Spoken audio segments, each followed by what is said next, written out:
So you can think about Christ from a psychological perspective, and my critic, this particular critic that I've been reading, said, well, that doesn't differentiate Christ much from a whole sequence of dying and resurrecting mythological gods. And of course, people have made that claim in comparative religion. Joseph Campbell did that, and Jung to a lesser degree, I would say, but Campbell did that. But the difference, and C.S. Lewis pointed this out as well, the difference between those mythological gods and Christ was that there's a representation of, there's a historical representation of his existence as well. Now you can debate whether or not that's genuine.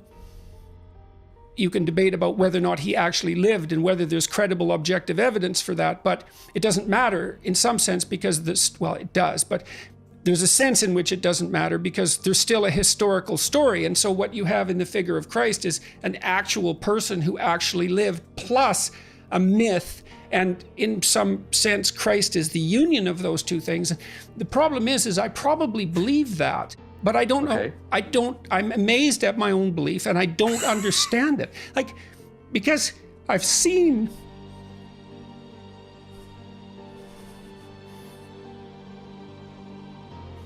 sometimes the objective world and the narrative world touch. You know, that's Jungian synchronicity. And I've seen that many times in my own life. And so in some sense, I believe it's undeniable. You know, we have a narrative sense of the world. For me, that's been the world of morality. That's the world that tells us how to act. It's real, like we treat it like it's real. It's not the objective world. But the narrative and the objective world touch. And the ultimate example of that in principle is supposed to be Christ. But I don't know what to, that seems to me oddly plausible. Yeah. But I still don't know what to make of it. It's partly because it's too terrifying a reality to fully believe. I don't even know what would happen to you if you fully believed it.